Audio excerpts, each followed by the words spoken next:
Wow! And we're off. Wow. All right. I did the Oh, look countdown at and your everything. face. Your eyes got really big right when you were done the countdown. Like, oh, something bad's about to happen. Yeah, I couldn't keep that one in. But Okay, everybody, welcome to episode 18. yeah, welcome back to another episode of Repressed Humor Issues, where I obviously have many issues above and beyond. And bad things are about to happen. That was bad. That was a rough start. Yeah, Oh. you looked like you were in serious jeopardy there for a minute. Yeah, it was like a extra salivary excretion. It's called throat sweat. We've talked about this. It's called throat sweat. This one was not throat sweat. It was just like, I don't know. My body was like, we're going to gag you on cue. Yeah, we've you and I have both had relatively long weeks, I would say. Yes. I think your airplane rides make for the most interesting stories, though, mostly because I was texting you on your airplane ride. And I'd like to regale people with some of the text messages that came out of Ryan's attempt to get home from work. I know not of what you speak. It starts with, I asked him, Delta or Spirit? You said Delta. I've been delayed twice. And I see it said, seems to me you have a Delta problem. The Delta between when you land and when you take off is the problem because you were delayed on your connector. Yep. You said, that is a very specific set of circumstances that plagues me worse than dinosaur herpes. And what did I go on? I didn't need to talk about your Delta problem anymore. I went straight to stop having sex with dinosaurs. The museum asked me to remind you. Oh, Jesus. And what did you say? I refuse to adhere to the cease and desist letters. Until they use actual quill and ink, I will desecrate the dinosaurs. I said, dinosaur desecration party, our next topic. And then we talked for a little bit again, and you said, I love how Delta seats are numbered on this flight. First class is row 1 through 3. I'm in the row behind first class. Somehow it's row 10. I said, be glad you're not on Spirit and are in row bathroom. You asked, have I ever actually flown Spirit? I said, nope, I just figured the entire plane is a toilet. Not wrong. Yes. So, you then said, I've only flown it twice, but I paid extra for their larger seats. And I said, I'm pretty sure you automatically end up on the terror watch list flying Spirit. Spirit, you have to be a terrorist to fly with us. You said, I think the terrorists fly better than Spirit. And I said, not while they're training. If anybody wonders why the stupidity that we come up with on a regular basis on this podcast comes up, you just have to go back and mine our text messages, mostly just searching for the words dinosaur herpes. Like, the fact that that's something searchable on both of our phones now is absolute gold. But, like that's the worst thing that's searchable on our phones. Yeah, no, that's probably one of the more tame things. But yeah, I will say our cell phone conversations have some of the most bizarre twists and turns to them, and I think it's due to fatigue. Whenever I blame you for like knowing when to reach out to me, be like, oh, he's got to be in the worst mood. I'm going to press him with funny things. All I do is I create the funny. I reach out, I find something that's going wrong in your life, and I exploit it. You're not wrong. You're not wrong. In this instance, I was very tired of being delayed by the airline industry. And speaking of exploitation, the Oscars are tonight. They are tonight, but I would rather shift focus to the not-so-golden Razzie Awards that just took place. I think those are worth talking about. So if you don't know what the Razzies are, there was a guy back in the 90s that decided that the Oscars were too commercial and too uppity and decided that he was just going to start his own thing about the worst movies, the worst actors, all those kinds of things. And you get like this plaster raspberry when you win one. It's golden. Um, I think it is golden. oh, it's golden. I thought it Yeah. was red, but yeah, it's a mockery, and it always happens the day before the Oscars. So we're taping this on Sunday, so the Razzies happened yesterday. The And Oscars have not happened. To be perfectly honest with you, I couldn't give a shit about the Oscars. Let's talk the Razzies because that's more fun.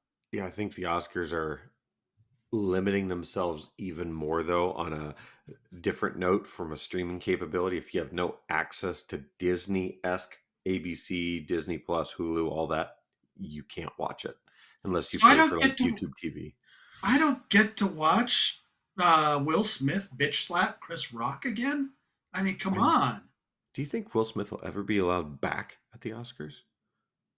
Depends on if they're going for ratings or they're going for quality. Well, they brought back the red carpet, so I So take that for what it's worth. they're not going So for quality. I so I was going through the list because I and this is a little fresh. So, but and I've not seen this movie, so I'm curious if you have. This is from the Razzies list. Um, it took worst picture of the year, which is Winnie the Pooh, Blood and Honey. Have you Yes, taken a chance to take a gander at this? I have not. But what I heard of all things, NPR was talking about this earlier today. The Winnie the Pooh character came under general license availability. It's in public domain now. So this is really a Winnie the Pooh and Piglet movie where they are serial killers going after Christopher Robin and his fiance. And apparently it is horrible. I don't know where we can watch it. I am going to watch at least the first 10 minutes of it. But the sequel comes out at the end of the month. Sequel. And it has Tigger and who else did they Eeyore, say? No, it wasn't Eeyore. They said it had somebody else in it, and they're all the serial. Roo, the kangaroo. I don't. It went by so quickly, and I was trying to process Piglet and Winnie the Pooh as serial killers. I mean, like I'm expecting Dexter's type stuff to come out of this with Winnie the Pooh and Piglet. God, that's awesome. It's That's so good. it's if you didn't catch it, it's Winnie the Pooh, Honey and Blood, and the next one is just called Honey and Blood too. So screw Dune 2, go watch this.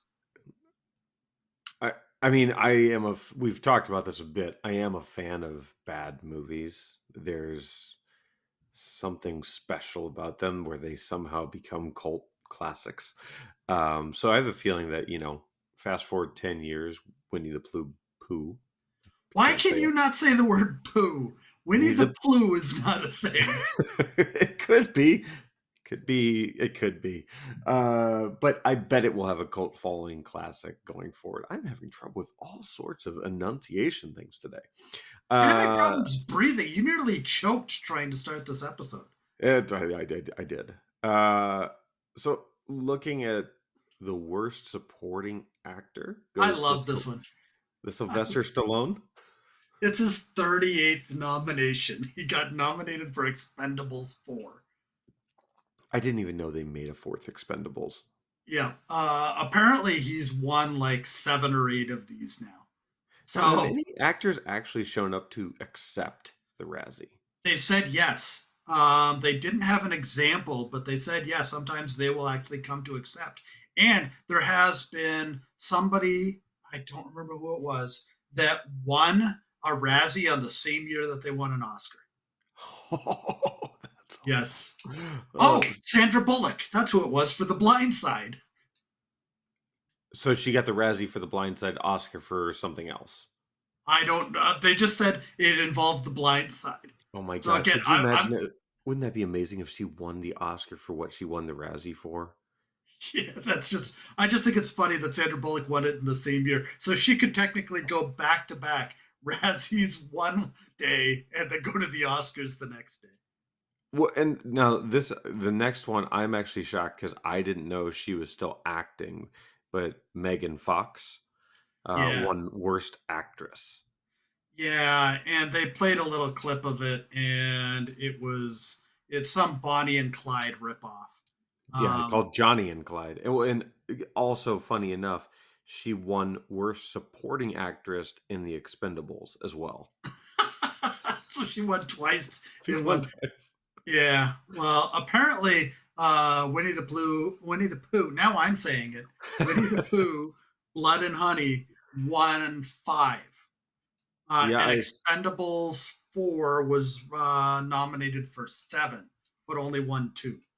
But let's talk about the king of being the worst, because I've actually not liked this guy as an actor for a long time. Politics aside, just don't think he's a good actor. John Voight won Worst Yes. Actor. Yes, because he tried to fake an Irish accent and apparently it just didn't work. He's if he had the capacity to act, he still wouldn't have been able to pull off an Irish accent.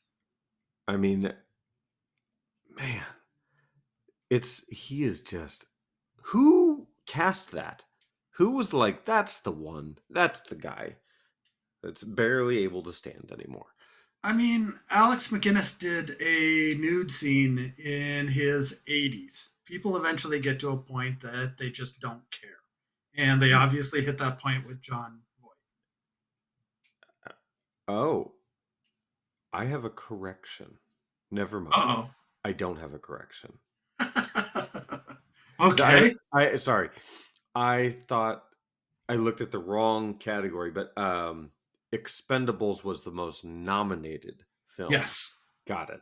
And It got seven, but only won two, yeah, where Winnie the Pooh won five. I don't know how many yeah. was nominated. It was nominated for 5. Yeah, it apparently it was just this guy is known for doing horrible, horrible movies. I don't even know who the director is. Oh, Rice Frank Waterfield. Yes. You don't Huh. know him because he's never had anything that's been a commercial success. Yet he still continues to have people pay for the screenplays that he writes and makes movies out of. Oh my God. He's attached to a project called Peter Pan's Neverland Nightmare. Yeah, there's gonna be a Mickey Mouse thing coming out of this, I'm sure too. Because don't forget, Mickey Mouse is in the public domain now. I've seen stuff that John Oliver's done on his late night show that he's making fun of Mickey Mouse now. It's gonna happen. I want to go back to 2023 and find this guy's film called Fire NATO. Um, I Okay, is that Sharknado or is he saying fire like North Atlantic Treaty Organization? Is it n- NADO or NATO? Fire NATO like a tornado. Okay, yeah. So we need to find this movie because I think it's gonna. Oh yeah, man, this is awesome. It's just the whole front photo is just a cyclonic fire tornado. This is the tagline is destroying everything it touches. Oh man. I bet you the budget was all taken up in cardboard and weed. I mean, if it tells you anything, the production company is Dark Abyss Productions. Yeah, yeah. They're not trying to go for Oscar-worthy stuff. They know their lane. They're staying in their lane. Yeah, they know what they're up to. They do know what they're up to. So, but if you didn't see it, the Razzies were released on Saturday, the night before the Oscars, and you can go look at the movies that were nominated, but you really didn't miss much. Oh man. Oh my God, you're right. They're making so many more. They're doing Bambi the Reckoning. Oh my God, Bambi: The Reckoning. That's what it's called. Oh, and then Bambi's gonna go get some revenge for her mom getting blasted 70 years ago. yep, and then there's a third film that's known as Pinocchio Unstrung. This eventually leads to porn. We might as well admit it. Oh my gosh. So there's been expressed interest by this director in making films about Thor, the Norse god of thunder, as well as the copyrighted franchises such as Teletubbies, Teenage Mutant Ninja Turtles, and the Powerpuff Girls, which are about to enter the public domain. Yes. Well, Teletubbies. Have at Teletubbies. it. Have at it. Go Yeah. crazy. I might actually go to theaters to see that. I honestly don't know if they could do any more with the Teletubbies than we already did. We only did it with one though. There's three more Yeah. who and Yeah, the baby the sun baby, they can do the something Sun with that. Baby was there. Yeah. The purse was mentioned multiple times. That's true. That's true. So, speaking of bad TV, what are we doing today, Ryan? Yeah, so it's talking about the survival shows out there, and it's shows like Naked and Afraid, Alone, but I think we should take it a little further. Now, you Yeah, gave something a little bit of an acronym, and I was hoping you could run through that. an acronym. I didn't give an acronym. I gave a full listing of what it should be. It was naked and afraid of being naked. No, the TLC one. Oh, the Lunatic Channel. Yes. Yes, because we're going to start talking about the all of those survive out in the woods shows, but we're going to take it to another spot. So Yeah. I just like to point out that Ryan, because he nearly choked, forgot to go through who our names were at the beginning of this. And Oh as my everybody gosh, I knows, did. yeah, we have stuff that's just designed to make each other think that the other one's stupid. We can put two titles in here. Mine this week is Bear Grylls' weaker cousin, with my title being Not Naked but Still Afraid. That's good. And mine has Yours, nothing to do with anything about survival or not. It's just Granny got no apples, last name not Smith. yeah, which I mean, I bet you chuckled when you were typing that in. Next time you're chuckling while you're typing something in like that, please slam your keyboard across your forehead multiple times. If it's for everyone listening, Dan has a wry smile, so I know I did my job. I mean, I'm pained by that one. Seriously pained. It's a good thing we're talking about the Lunatic Channel because there's some craziness going on your side if you thought that that was a good name. I mean, to be fair, it wasn't actually my first choice. My first choice was very work centric because of a message that came in seconds before me joining from a salesperson asking if I had time to get to their email that they sent to me on at 8 p.m. on a Friday Yeah. on a Sunday. So I know which salesperson that probably is too. I bet you do too. Yep. So, anyways, let's talk about Naked and Afraid, and let's leave the Survivor one, but let's talk about Alone and Naked and Afraid Yeah, I because think those are that's the better ones. that's the extreme version of the genre. And I used to love watching Naked and Yeah, Afraid. it was entertaining. It was only entertaining because you got to see people being absolutely tortured to within inches of their lives. It's sanctioned. I don't even know what to call it. They're sanctioning the torture of people out in the woods. Amazing what a terms and conditions sign off can do for you. And what I love is there's two types of people. There's the people that within 10 minutes of getting there realize the mistake that they've made and want the fuck out of there. And you can tell because they did them with twos for a while. I don't know if they're still doing that. I saw some of them are I down. don't even think they're doing the show anymore. Yeah, they still do the show. Oh, they do. It's all streaming, but they still do Naked and Oh, Afraid. okay. It went off the otherwise. Got it. But I mean, they were doing them in pairs, and you could always tell there was that one very, I can do this, I can get through, I brought the right thing. Oh boy, I'm looking at somebody that's really cute from the opposite sex, completely naked. And then there's the other person that realizes, no, I don't want to date this person. Oh my God, it's hot out here. Damn it, I don't have any shoes. And boy, I wish I would have brought some sunblock with me. How many seasons are they on now? Like, Oh, I started watching that probably about 10 years ago. So they got to be at least 10 seasons, oh, which means if they put, 17. oh, 17. So imagine, let's say just for rough count, there's only 10 episodes per season. There's probably more, but that means they have 170 people that have signed up to go out into the woods with nothing besides that little satchel that they give them, with that whatever the one thing that they decided to bring, okay, with nothing else.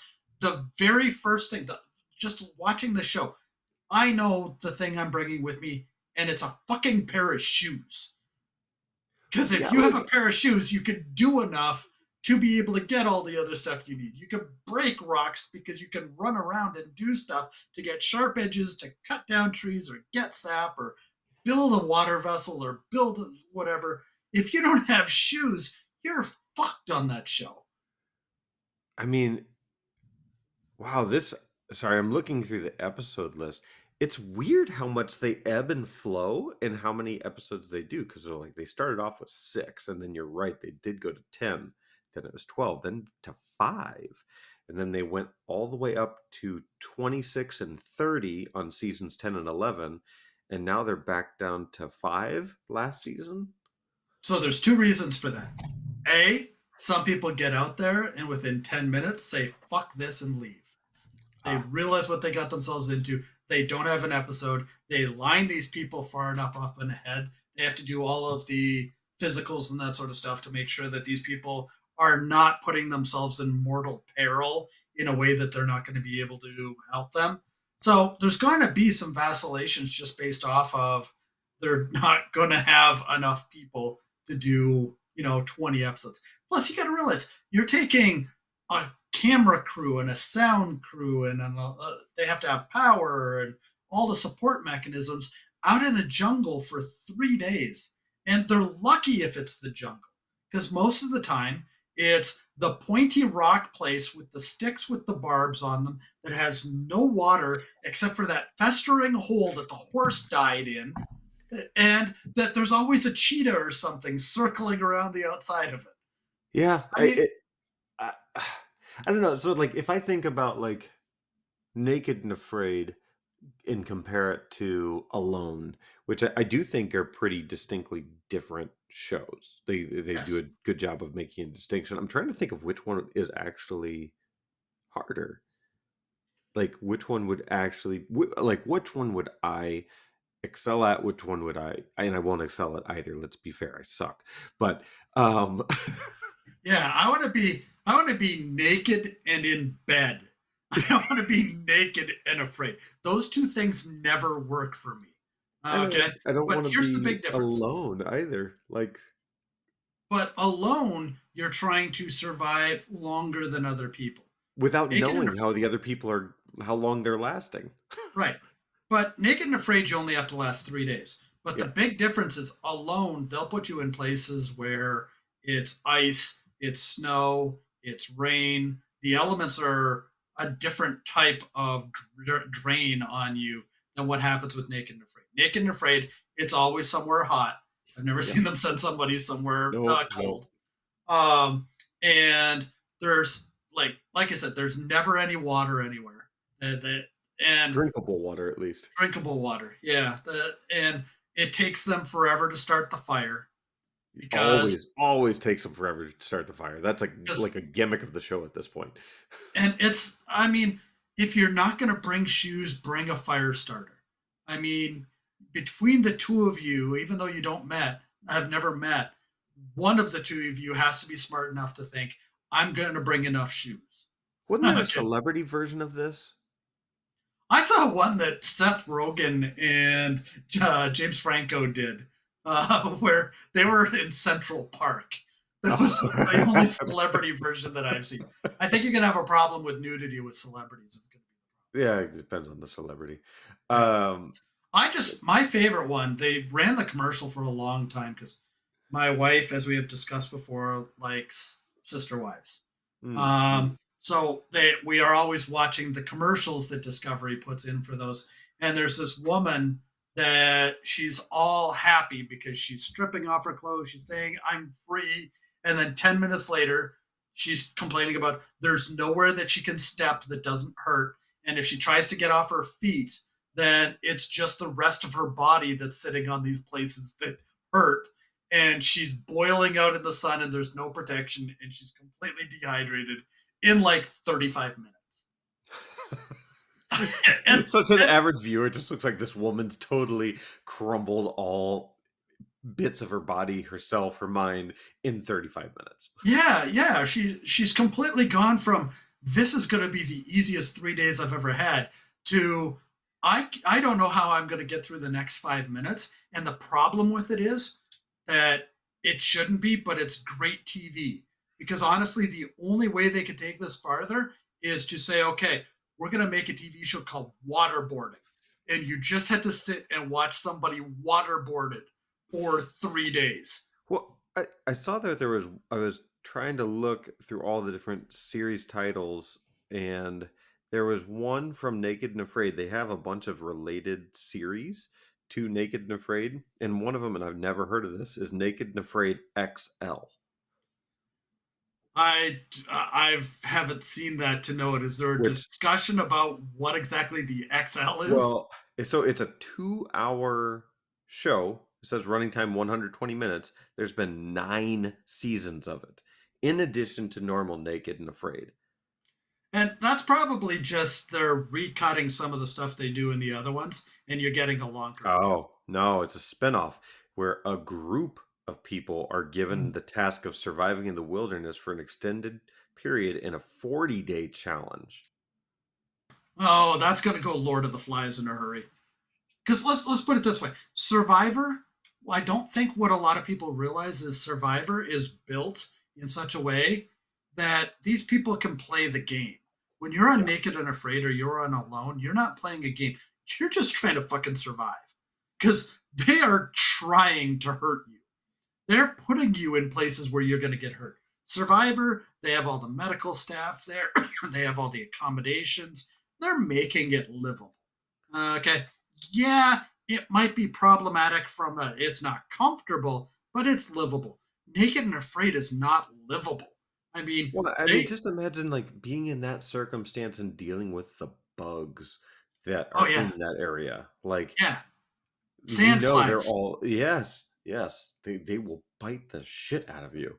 Yeah, and that's why if you have shoes, you're not going to cut up your feet, which means the sandflies aren't going to come after you because they come after the blood. You're still going to get the mosquitoes, you're still going to get the regular biting bugs, but you're not going to get the sandflies coming I after just think about like, and maybe it's just because I don't know. There's certain types of spiders in the way that they look that I just want to steer clear of, like a tarantula, not as much.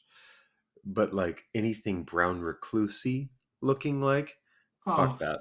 I, I've Get away from me. I've seen how the, by day two, those furry creatures that nobody wants to look at are suddenly looked at as a meal by these people.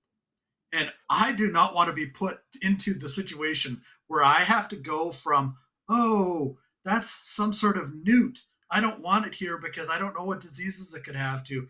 I wonder if there's any hollandaise around here somewhere that I could smear on this thing. But that kind of reminds me of Alone, right? Like where they all go into it and they're all talking about fishing, catching a moose or something like that. And then they're all like, I could really go for a squirrel right now. And you're Yeah. like, you really went like way top of the food chain to like, I'll take what I can get. I'll eat these little berries and hope they sustain me for the rest of the days. Well, I'll give you a hint. Anybody that goes in there thinking they're going to take down a moose is going to get what they deserve.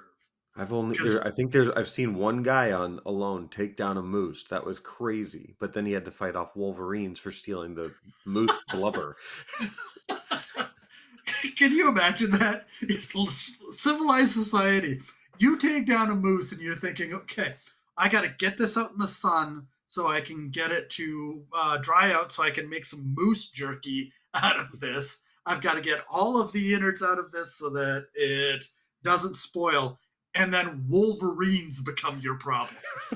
I mean, it's like it's like one thing after another. But I mean, like I don't know.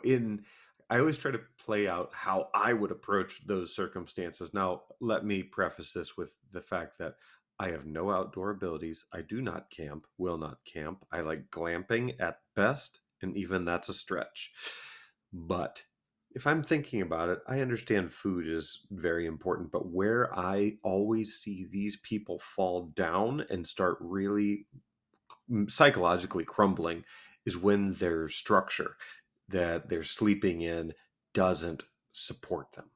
Doesn't it allows rain in, or they're getting wind or whatever it might be. That's and or they don't build something that allows smoke to exit Yeah, like the castaway shit. yeah, but I mean, it's just but it's amazing how many people like it's like you all have seen this show before. Yeah. You know what you're getting into. Why would you not like build your shelter and know that you're going to be protected? Build a place for your food so it doesn't get eaten. Build a smokestack so you don't have smoke inhalation. Oh, and don't jump on slippery rocks, dipshit. Well, but this is where American Ninja Warrior and Naked and Afraid and Alone split, Yeah, because they're yeah. always showing the people on American Ninja Warrior, practicing their bar crawls and practicing the pull-ups and all the stuff that they have to do. They make their own things. And then you have these people from Naked and Afraid and Alone that basically say, yeah, okay, so I'm gonna order my one thing I can bring with me off of Amazon, and then I'll be ready to go. No, it's zero preparation whatsoever. These The, people think they're survivalists, but really what they are is they're bait. They're clickbait in the TV realm. it's funny because I think some of them are definitely they have some of the chops from what you get to see about like how they train and what makes them viable for the alone experience. But part of me is like, okay, they still work a desk job and this all this other stuff is just a hobby. It's not how they live per Yeah. se. Now, mind you, I will say one of the tools that one of the people brought on a loan that I ended up buying for myself was this serrated looking hacksaw for tree limbs and stuff like that, where the blades are kind of crisscrossing out. Did buy that. Really came in handy when I was chopping down parts of my Christmas tree after it was done, so it could go out to the curb. I was wondering how that worked on your in your closet. I mean, This is trying back to when I had a house, so trying to figure out your everyday usage for something like that. yeah. Oh, Now I've it's got iodine tablets. What am I going to use those for? Ooh, I got a little bit of radiation from the green stuff on my watch. I mean, you're not going to use these in a regular everyday scenario, and that's this is when I had a house and we had a backyard that we actually had to take care of. That's when it came in handy. yeah. And Like a how many big times did you use it for that? 11. 11. You're making that number up. It's got to be 11. Well, we had the tech. That's, The only reason I think that might be somewhat valid is because we had that big Texas freeze that killed all of our trees, and I was not willing to pay a tree trimmer, so I cut them down myself. got it. Okay, so really, what you're saying is you used it twice and then whined about it the other 9 times. Oh yeah, yeah, yeah, yeah, Yeah. yeah. See, that's the thing. I've never owned a hydration pack. I think it's a great idea for stupid people. Wait, you mean Okay, because like the Camelback? yeah, I've Oh, never owned one. I've never sucked water through one of those hoses. Do you want to know why? It tastes like hose. Okay, you never. It never. I who don't like doesn't like sucking hose liquid water? through a straw. Okay, because you get a little bit of the straw taste in your water. I have to have flavors in any liquid that I drink to avoid me tasting what it's coming through. You know, I will say I don't disagree with you. I think it does cast a little bit of flavor from a McDonald's straw or a hose bib or whatever it might be. I will say the sugarcane straws that they've been developing now, because it's like the green biodegradable compostable, those are great. I get no residual taste from it at all. See, they tried to do those things, the paper straws and that sort of stuff around The here, and paper straws don't work. everybody's back to the plastic straws around here. So. Oh, here they're doing sugarcane or the cornstarch straws. Those are the See, most popular ones. and we're on a bit of a tangent here, but while we're on this tangent, I'm going to exploit it. Um, One of my biggest issues with trying to drink in a restaurant is I don't like drinking through a straw because it adds that taste, but I don't like drinking directly from the cup because then the ice can potentially get in my mouth It hits my and teeth. it hits teeth. It just the fact that when they do that slush type stuff, that it seeps through. I mean, Mm. I'm damned if I do, I'm damned if I don't. And if I say I don't want any ice in it, then what I'm getting is the warmest drink that you could possibly get. I could drink a can of soda just regular room temperature. They purposely go and like microwave it because you are such an a-hole for asking for a glass without ice. We're gonna call this urban survival. Yes, yes. That's what I was saying. My idea for Naked and Afraid, the Dan edition, should be that you have to live in the desert. Okay. And that desert is where Las Vegas is. And you have to scrounge for food in all the different little convenience stores that they have that charge you an enormous amount for the food that you get. You go into the Walgreens there, and like a Oh small yeah. bag of chips is like $18. Again, your choice is that you have a certain budget to see how long you can last, and you can either do it from the mini bar inside of it, which means you're lasting for like 4 minutes, or you can go scrounge around on the strip, but you're naked. So you have to avoid getting caught by the cops and figure out how exactly you're going to pay. Or, the whole idea is to be inventive because that's really survival to me. Your idea of urban survivor is how exactly you're going to survive in a real situation, not my plane just crashed and I somehow managed to survive and nobody else was on the plane, so I can't eat them. So what am I going to do?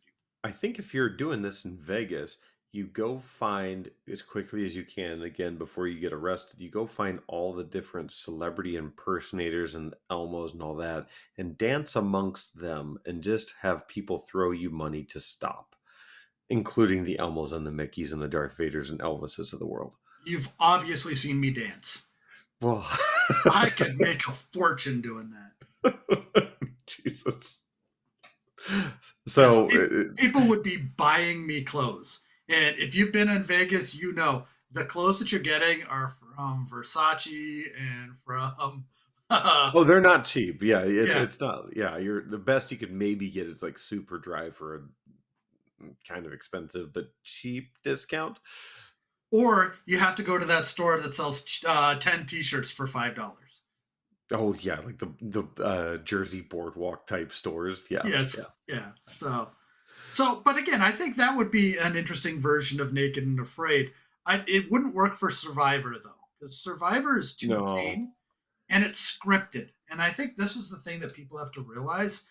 There's so much scripting to make the personalities of the people more extreme to make you want to watch. When you watch Naked and Afraid, you don't care whether that person is a barista that has two children, that her mother was just diagnosed with cancer. No, you care that there's a blurry part over all of her nakedness and that there's a chance that she's going to get killed by a snow leopard. That's all you care about.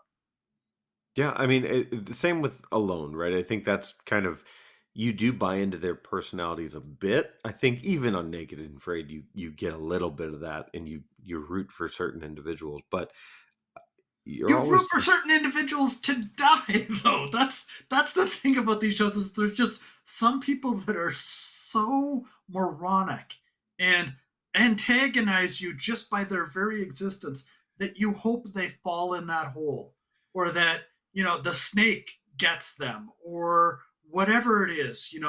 They fall unconscious from dehydration, smack their head on a rock, and then some lizard comes up and licks the blood up or something. You want these people to freaking die.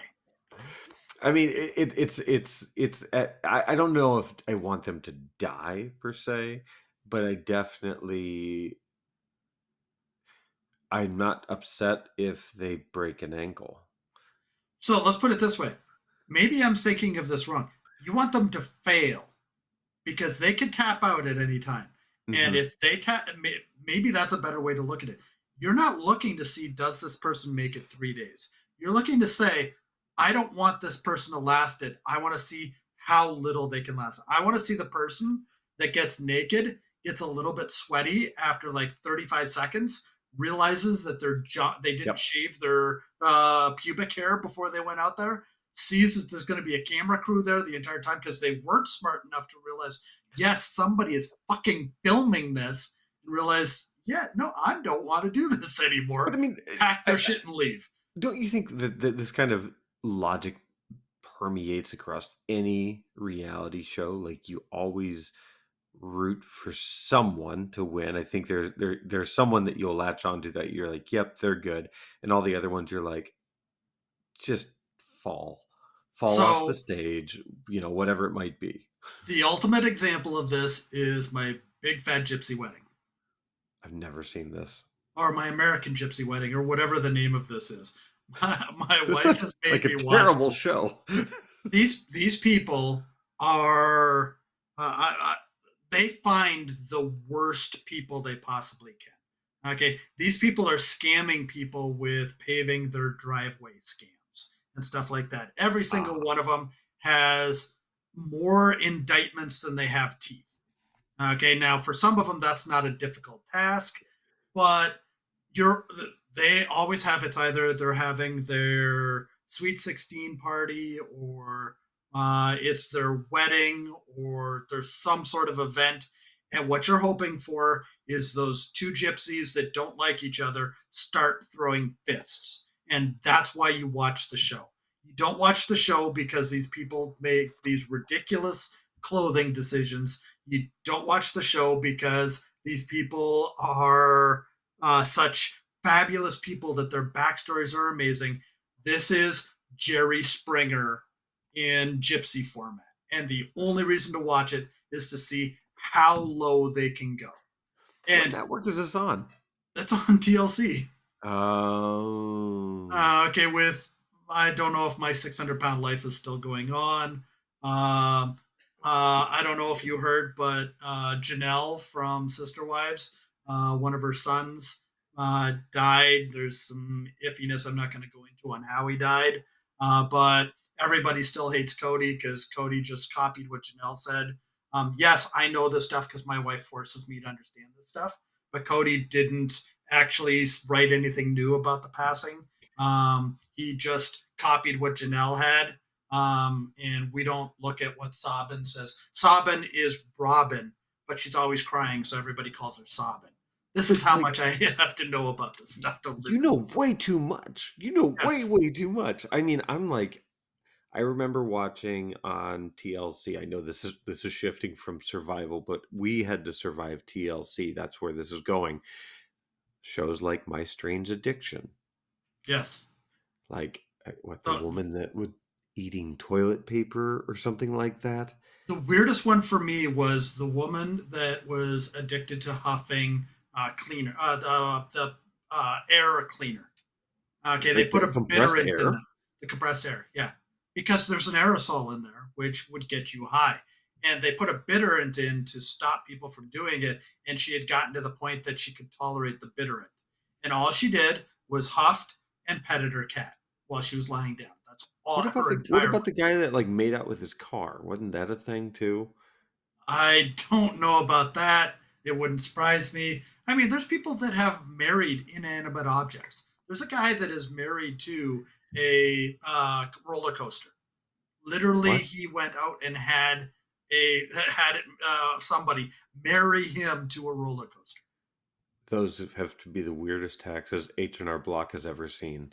Yes, I wonder, does he have to take all of the income that the roller coaster makes and include it in his income, and then Well, hope that it doesn't bump him up into a new tax bracket? my question is, what portion of the car is he married to? Is it the track? Is it the car? And are his dependents the other cars? Wow, that I mean, can you imagine trying to get social security numbers for them? Oh, good luck. Inanimate objects. If now beyond, let's if the U.S. ever issued Social Security numbers for inanimate objects, I'm leaving. I'm leaving. I'm done. Well, you want to know what happened? All of those real dolls would instantly have social security numbers, and people would be marrying them left and Oh my god. right. Yes. You know those are there a lot of those are made just south of Austin. I probably don't want to know this, but go ahead and explain this, please.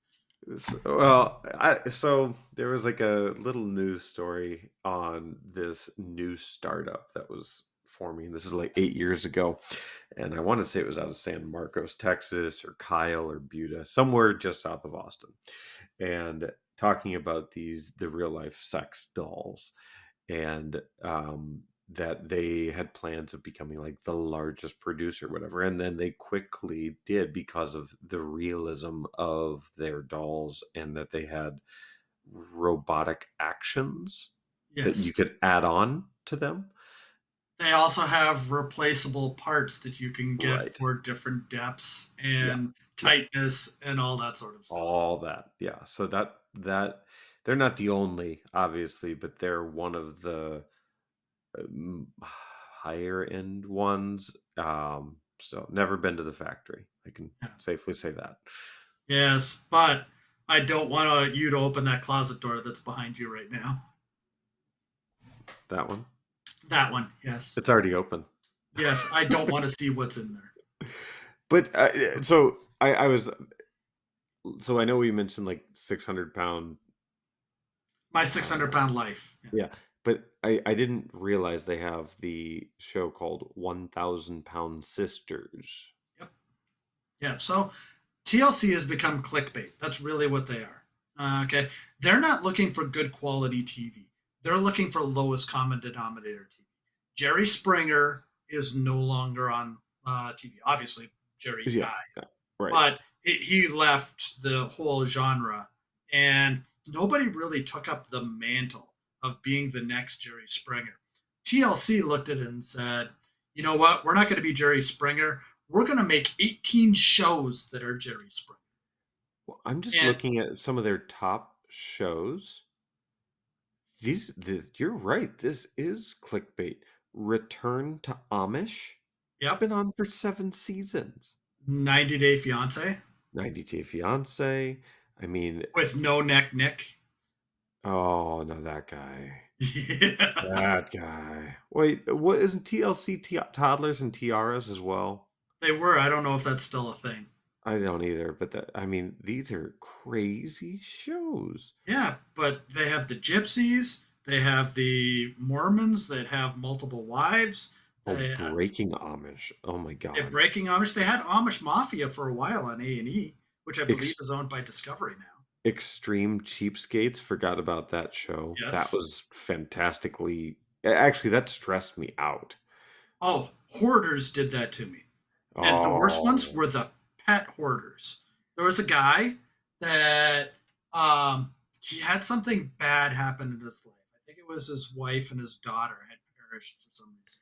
So he was mentally not there. And over 20 years, he started a rat came into his house, or a couple rats came into his house, and he started just letting these rats take over his entire house to the oh point that no. there was nothing left. There was a wire frame for a sofa that he had at one point.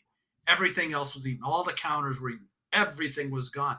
But this guy, they found an animal that they found one of the rats that it was not going to survive, and they wanted to put it out of its misery. Okay, it had its intestine sticking out of it. It was Ah, poor in. thing.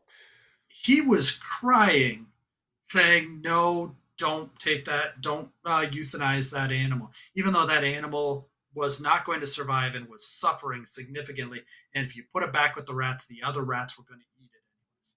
But they literally took 1,000 rats out of his house, and he cried as each and every single one was taken out. They had to go. 1,000? They had to go back because they were hiding in the walls.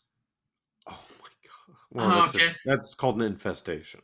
and really what he was doing was every single time that a rat he found a rat anywhere, he was bringing it home. So they were self-populating, and then he was adding to the population. Well, they couldn't get every single one of them out of the walls. So they had to come back a couple of times because they were trying to repopulate. I mean, that's difficult to watch. But you want to know the worst part? We watched it end to end because it's lowest common denominator, Jerry Springer. There's a tragedy with the nuns and the orphans are on the bus. The bus is on fire, heading towards the cliff, and the only thing that can stop it is the gasoline tanker that they're trying to run out in front of it. That will probably blow up and throw them over the wall, throw them over the cliff, anyways. So, I mean, they're utter disaster shows. is it safe to say, and I'm going to draw an extreme correlation from the Naked and Afraid and the Alones of the world, that when you get to the TLC phase of your life, you are the one that's really surviving. So you wanted that to be prophetic somehow, and it really wasn't. Oh, I it think was what so. you're, well, I think what you're doing at that point is you're slumming. Okay, Ah! if you get addicted to those kinds of shows, okay, which my wife is somebody that loves watching those kinds of shows, you're in it to see the depravity of human beings without having to watch war and without having to watch, real horror and that sort of stuff. You're just trying to watch how stupid people can be But or how extreme they can be. which is a bigger depravity, the TLCs of the world or the Bravos, where you have like the housewives shows that you're also watching the depravity of society. And realize the only TV show that was a reality TV show that I ever enjoyed watching was on Spike TV. This tells you how long ago it was. It was called The Joe Schmo Show. And I believe I've told you about this show. Mm-hmm. The premise was that the guy they called Joe, he goes into this house with 11 other contestants, except the 11 other contestants are actors and actresses. And they are just there to see gradually over time how much more extreme they can get in the supposed reality TV show before he finally catches on, and he never catches on that it's fake. But it was hilarious because he kind of gets this crush on this one contestant, and so the host, the MC, whatever you wanted to call him, they realize this is happening, so they start having her go to the MC's room, and like they're bouncing on the bed and stuff like that, just trying not to laugh, trying to get this guy just riled up. The entire show was just extreme personalities trying to get this guy riled up, specifically to see if he would keep on thinking that there was a $25,000 prize for him at the end of this if he lasted through That's all it was 25 grand. it. And he lost. That was the best part because there's a guy, he's called the Hutch. He was also called the Asshole, that went to court to sue them to get put back into the house because he said that it was against the rules the way that they kicked him out of the house, and the Asshole ended up winning.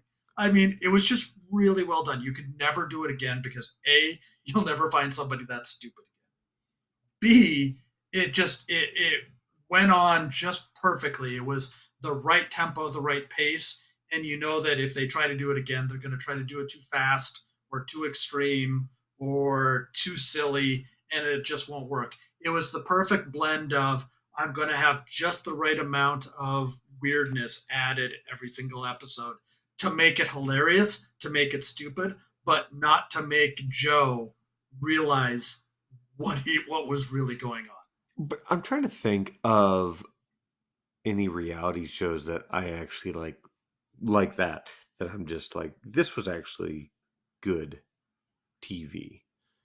I mean, I watched The Nakeds and Afraid. I watched Alone. I watched some of those shows just because there's that time everybody goes through in your life where you just want to see people harmed. You just want to see how low they can go. Um, I only watch those other shows because my wife watches them, and we are constantly together. So when she's watching that, I'm on my phone, but I, through osmosis, learn all this stuff Yeah, about yeah, yeah, yeah. how how big a disaster Coyote Pass was, and Kody forcing them to leave Las Vegas and all that sort of stuff. Anyways, only the true Sister Wives people will understand how Well, big an asshole Cody is. I think there's room for us to maybe dip our toe back into the reality realm again because there's so many different facets of we're talking about survival and well then TLC. Um but I mean there's the singing competitions, there's the Oh cooking God. competitions, there's the bachelor, there's the other dating ones. I mean, I, there's so many. there's a portion of the population that watches the first couple episodes of America's Got Talent just to wait for that one person that sounds like they're strangling a cat go up on stage and make a total fool of themselves. Oh yeah, that's And there's American the hard Idol. That's ones. what American Idol built their premise off of was the bad.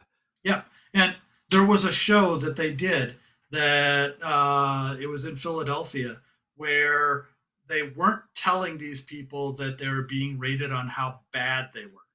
They thought they were good. Okay. And they just kept, they did, the audience was in on it. The judges were in on it. Everybody was in on it except for the Oh, that's contestants. brutal. And I mean, again, it's exploitive TV. I equate it to what you see from Jackass and what you see Yeah, from other yeah. shows like that, where what you're doing is you're exploiting people for your own gain. Well, let's take this a little extreme. How far away are we from Total Recall? Define how you think this lines up with Total Recall. Well, that's a survival game. No, shit. Wrong movie. Running Man. Running Man. Okay, I was trying to figure out how Sharon Ugh, Stone was taking her those strings that she had, and putting them back, and trying to get Arnold Schwarzenegger to ravish her was no, was Running that Man. Running Running Man. Man. I mean, honestly, aren't we closer to the Hunger Games? Oh, I don't know which is worse, really, to be honest. I mean, they're similar in a Yeah. way. Yep. I mean, if you look at it, the Truman Show is the uh, realizing it's a movie still. The Truman Show is the purest form of what reality TV was supposed to Yeah, yeah. be. Okay. Ed TV tried doing it, but Truman Show was a much better movie in my mind. Oh, much better. Just if you go to Copenhagen and you go to the train station above the entranceway to the train station, it says "Good morning, good afternoon, and good evening." Oh, sorry. In case I don't see you, good afternoon, good evening, good night. They actually have That's a that. really. Yeah, Oh, I've been to. I've never. Where at? you have to go to the main trains, not the train that goes to Malmo. Yeah, yeah, yeah. I've been to the main station. I just didn't. Yeah, I okay. you just have to I'll look for it. Okay, when you walk through. There's the entrance to go to where all of the trains actually are. You turn around and look up, and you'll see it. that's cool. What nice little Easter egg there. Yeah, but it's still the moral of that story is that nothing like that can ever last. And I think we're going to get to the point that the exploitive TV, the jackasses of the world, the people that are trying to be more extreme, to have their 15 minutes of fame, to make their money on the TLC type shows, the Jerry Springer type shows, are going to fade because there's a I level of agree. depravity. But look at like what's become popular today. It's not the jackasses of the world anymore. It is the pure mindless bullshit. Like the Love is Blinds of the world that Yes. people are like latching onto. It's like we've almost gone backwards. It's idiocracy. Because if you remember, Yeah, yeah, in yeah, yeah, yeah. idiocracy, there's the masturbation channel. Yeah. I mean, we're getting close to that because we don't have the masturbation channel today, but we will because that whole Love is Blind, where people go on stage and slowly they reveal that their nakedness behind it, and they Yeah. start off with their genitals. Um, Oh, wrong show. oh, I thought Love is Blind was that one. There's one No, where I know naked what you're talking dating. about. That's it. Yeah. Naked Yeah. dating. Yes. That's a step towards that. But I think what's going to happen is we're going to get to a point where it's not extreme enough, and they have to go to that movie genre to be able to make it more extreme. But because they're at it, the tolerances for they're hurting people. well, because I if you think claim about like combine a few shows that already exist, like if you combine the Naked and Afraids and the Alones with like Amazing Race and some of these other type of shows, you kind of get little morphs of like a Running Man or a Hunger Games, just not to that. Nothing's gone to that extreme, obviously. at some point people are going to be betting on who's going to die and who's not. And this is where my weird claim to fame is if anybody knows Drew Curtis's fark.com, where you can put a link to you submit stories that you find on the internet. You just submit the link and then you put your own heading over it. Probably about 10 years ago, I submitted one that says Bulgarian survivor contestant doesn't. Okay, because they had somebody in Bulgaria on their version of Survivor that died on that show. And we're getting closer and closer to the point where we're not going to kill the people for money, but people are going to have betting systems bet up for who's going to die. If they're not already. I And mean, also, can we please, if it's, can we make it more mainstream? I would love to see battle bots come back to mainstream. yes, yes, I realize that is one that I actually love. I love seeing Tombstone getting torn apart multiple times because Yeah. that was the ultimate bot for a while, and then everybody figured out how to avoid Tombstone from just tearing you to pieces. And the guy's face when he was tearing you to pieces, it was just stone cold. He was a killer. But I guess that's not too dissimilar to rooting for others to fail. Like Yes. you kind of glom on to the people that created these robots, and you're like, I can't stand that asshole. He's a Oh well, prick. it's you're also going there to see the destruction. You're not going there to see two robots battle it out and then both of them at the end of it they hold up both of their hands and say it's a draw. That's not what you're going to. You're going to see stuff bouncing off of that Lexan. And some of the best times are when lithium batteries catch fire and they have to stand outside the thing to be able to do the presentations because they can't go in because there's a lithium fire going on. Or when they have to box up, put something else over a top of a piece of Lexan because something is impaled on it or is broken through.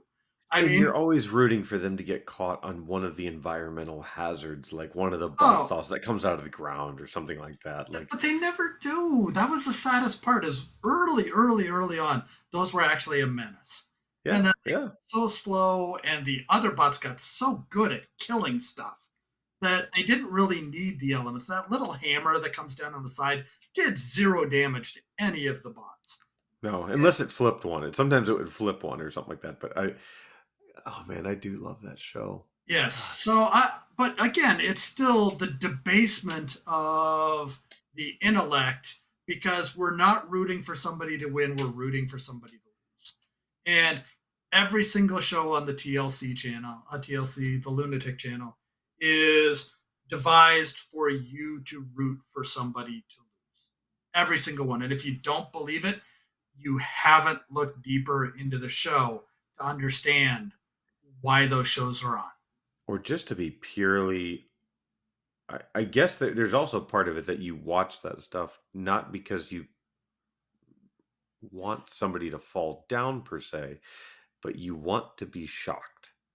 You want to justify your life as being better or okay compared to someone else's. It doesn't mean that you're necessarily rooting for them to fall down, but just seeing that, ooh, that hoarder's, at least I'm not like that. It's like a confirmation that you're okay. So you tried to go all philosophical again, and I'm going to blow it apart because It's honestly, if true. that was the case, then people wouldn't be sitting there yelling "fight, fight, fight" at the Jerry Springer show. Well, that's not a good example. They had the on the cue cards prompting people to that was all set up. It's But just what I'm like going to saying is, you didn't watch Jerry Springer because you wanted to see two people work out their differences. You watched Jerry Springer to no. see who was going to get the first haymaker in. You know, But I think those whose are hair, different whose hair format was channels fake. or different format TV shows, right? Like if I'm watching a hoarders is the example that keeps coming to my mind.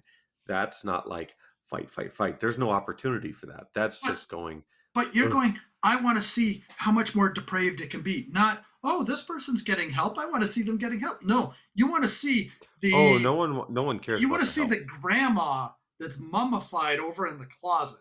Oh, Jesus. I don't Okay. want to see that. I mean, my 600-pound life, you want to see when she has to go to the ER because she's had another fucking coronary. My sister wives, you didn't watch 17 or 18 seasons of that to see everybody get along. You wanted to see them get kicked out of Utah, to get run out of Nevada, and to fall apart because Kody is an asshole that only ever wanted to be with Robin anyways and just strung the other three along. Mary should have Lit- left like season 10 after the whole catfish. Literally never saw a single episode of that show. I hate how much I know about that show. But this is the point. This is the point.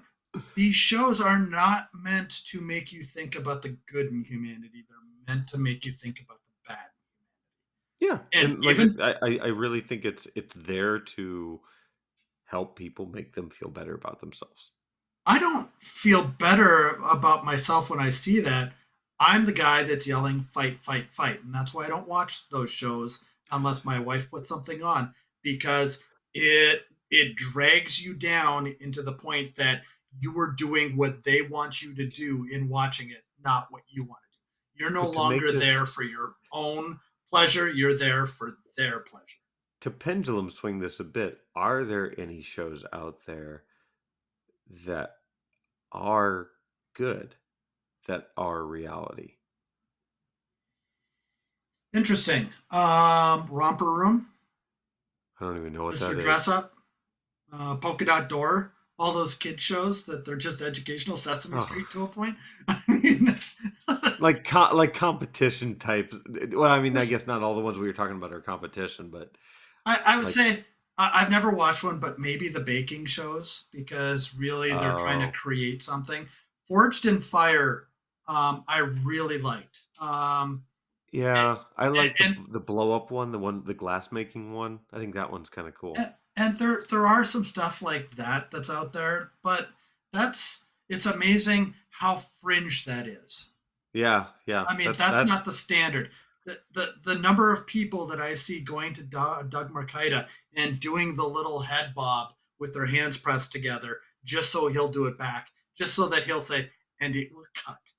I mean, there are the shows like that, but they're not the plurality. They're not the norm. Those no, are no, the those are extra shows. few and far between. And the better episodes, unfortunately, in Forged in Fire is when those stupid swords just blow up when they do something to them.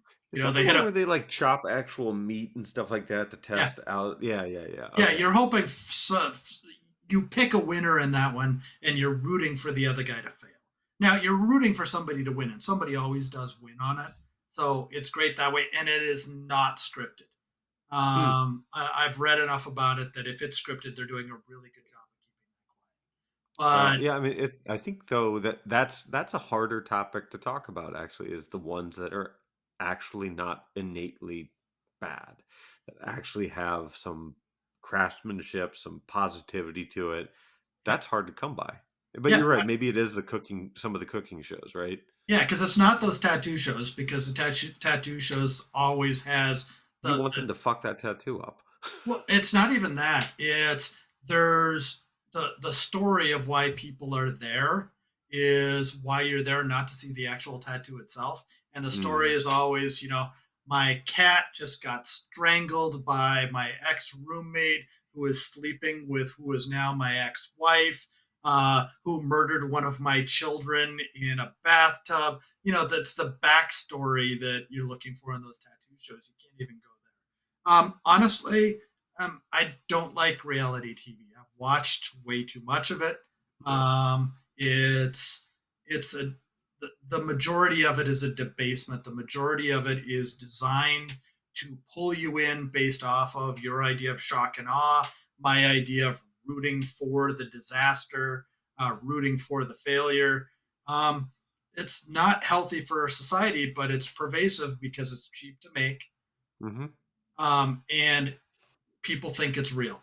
But I'll remind Yeah. you, People think wrestling is real.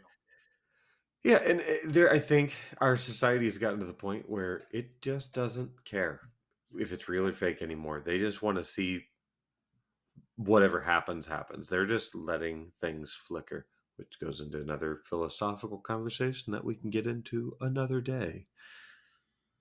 Are you telling me I got to shut up about reality TV now?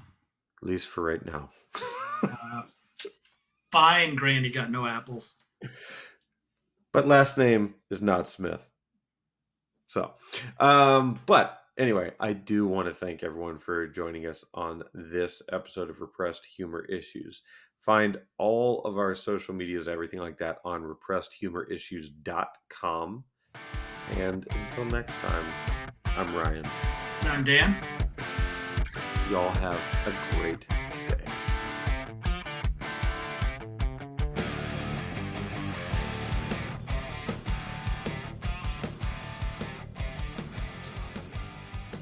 Okay, so we got to come up with some stuff to get us into this episode. I'm figuring the whole text message thing, where you were talking about desecrating dinosaurs, would be a good thing to talk through. God. Are you sure? Yes. Are you not sure? We can. That's fine. I'm just looking it up here to see what we've got. How far back was that? It was Thursday, I believe. I've been delayed twice. Seems to me you have a Delta problem. That is a very specific set of circumstances that plagues me worse than dinosaur herpes. Stop having sex with dinosaurs. The museum asked me to remind you. I refuse to adhere to their cease and desist letters. Until they use actual quill and ink, I will desecrate the dinosaurs. I said dinosaur desecration party.